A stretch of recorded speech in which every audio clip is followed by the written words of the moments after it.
باللہ من الشیطان الرجیم بسم اللہ الرحمن الرحیم رب اشرح لی صدری ویسر لی امری واحلل عقدۃ من لسانی یفقہوا قولی ربی زدنی علما اللہم فقہنا فی الدین آمین یا رب العالمین۔ السلام علیکم ورحمۃ اللہ وبرکاتہ۔ حدیث نمبر 3 کے ساتھ ہم حاضر ہیں۔ یہ پیج نمبر 81 پر موجود ہے حدیث۔ حضرت ابو العباس سہل بن سعد سعدی رضی اللہ تعالیٰ عنہ سے روایت ہے کہ ایک شخص کا رسول اکرم صلی اللہ علیہ وسلم کے پاس سے گزر ہوا تو حضور صلی اللہ علیہ وسلم نے پاس بیٹھے ہوئے ایک دوسرے شخص سے دریافت فرمایا کہ تمہاری اس شخص کے بارے میں کیا رائے ہے؟ اس نے عرض کیا یہ شرفاء میں سے ہے، اگر یہ کسی کی بیٹی یا بہن کے لیے نکاح کا پیغام دے تو اسے بخوشی قبول کر لیا جائے، اور اگر یہ کسی کی سفارش کرے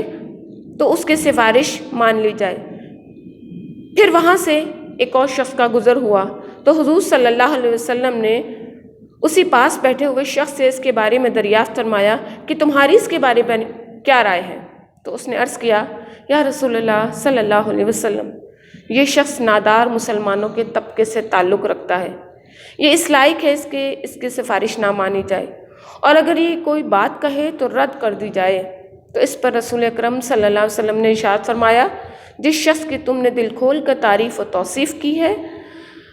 اگر اس جیسے لوگوں سے زمین بھر جائے تو یہ ایک نادار مومن ان سب سے اللہ کے نزدیک سب سے افضل و اعلیٰ ہے۔ بہت اہم حدیث ہے۔ اس میں نبی اکرم صلی اللہ علیہ وسلم نے اپنے پاس بیٹھے ہوئے ایک شخص سے پوچھا، وہ دوسرا شخص موجود تھا اور وہ اس کے بعد اٹھ کر وہاں سے چلا گیا تھا۔ جب وہ چلا گیا تو نبی اکرم صلی اللہ علیہ وسلم نے اپنے پاس بیٹھے ہوئے شخص سے پوچھا کہ تم اس بات کے بارے میں کیا جانتے ہو؟ اس کے بارے میں پوری شارٹ کٹ ڈیٹیل پوچھی تو اس شخص نے بتایا کہ یہ دنیاوی اعتبار سے شریف ہے، یعنی اچھی زندگی گزار رہا ہے، فائنینشلی طور پر بھی اسٹرانگ ہے، لوگ اس کی عزت بھی کرتے ہیں، احترام بھی کرتے ہیں، تو لہٰذا اس کا شمار شرفاء میں سے، شریف لوگوں میں سے۔ تو اگر یہ کسی کی سفارش کرے تو اس کی سفارش کو قبول کیا جائے، اس کی ایویڈنس کو قبول کیا جائے، یا اگر یہ کسی کی بیٹی یا بہن کے لیے رشتہ بھیجے تو اس کے بھیجے ہوئے رشتے کو قبول کر لیا جائے، یعنی اس کو اہمیت دی جائے، دنیاوی اعتبار سے اس کو اہمیت دی جاتی ہے، اس کی عزت کی جاتی ہے، اس کی رسپیکٹ کی جاتی ہے۔ تھوڑی دیر کے بعد ایک اور شخص کا گزر ہوا، اس کے بارے میں نبی اکرم صلی اللہ علیہ وسلم نے اسی شخص سے پوچھا جس سے پہلے شخص کے بارے میں پوچھا تھا۔ تو اس شخص نے یہ بتایا کہ یہ شخص تقویٰ کے اعتبار سے اعلیٰ تو ہے لیکن یہ نادر مومن ہے، غریب مومن ہے، اس کی معاشرے میں اتنی اہمیت نہیں ہے، لوگ اس کو اتنی زیادہ اہمیت نہیں دیتے، یہ مسکین بھی ہے، بڑی مشکل سے اپنے گھر کا گزر بسر کرتا ہے، فائنینشلی طور پر بھی یہ ویک ہے۔ اگر یہ کسی کی سفارش کرے گا تو اس کی کوئی سفارش قبول نہیں کرے گا اور نہ ہی کرنی چاہیے، اور اگر یہ کسی کے بارے میں کوئی رائے دیتا ہے تو اس کی رائے کو بھی رد کر دینا چاہیے۔ اس پر رسول اکرم صلی اللہ علیہ وسلم نے ارشاد فرمایا جس شخص کی تم نے دل کھول کر تعریف و توصیف کی ہے وہ دنیاوی اعتبار سے تو بہت اچھا ہے، بہت اعلیٰ ہے، لیکن اللہ کے نزدیک اس مومن سے اچھا نہیں ہے جو مسکین ہے، جو غریب ہے، لیکن اس کا تقویٰ اعلیٰ معیار کا ہے، کیونکہ اللہ تعالیٰ کے ہاں قابل قبول اور عزت والا وہی شخص ہے جو اللہ سے ڈرنے والا ہے۔ اسی لیے اللہ تعالیٰ نے قرآن پاک میں ارشاد فرمایا اِنَّا أَكْرَمَكُمْ عِنْدَ اللَّهِ أَتْقَاكُمْ، تم میں سے باعزت شخص وہی ہے جو اللہ سے ڈرتا ہے، اللہ کا تقوی اختیار کرتا ہے، یعنی اللہ کی مرضی سے زندگی گزارنے والا ہے،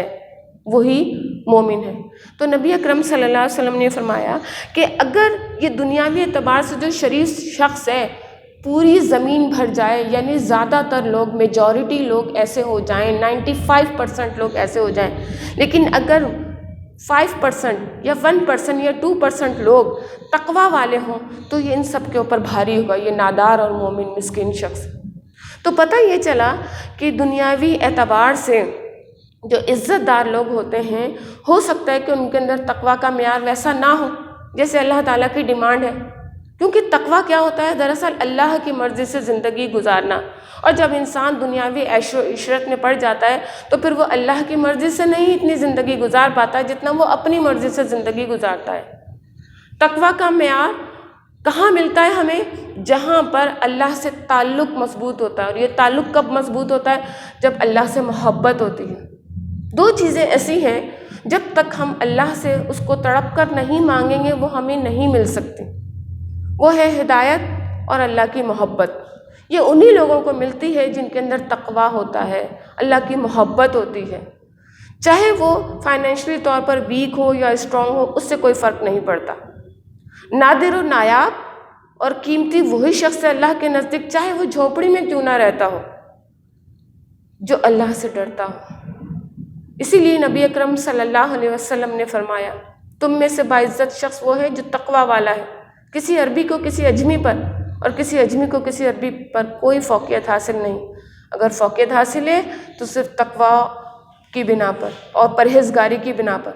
یعنی اللہ کے حکم پر عمل کرنے والا ہو اور جس چیز سے اللہ نے روک دیا ہے اس سے رک جائے، اللہ کے آرڈر کو ایکسیپٹ کرے اور اپنی زندگی کو اللہ کی مرضی کے مطابق ڈھالے۔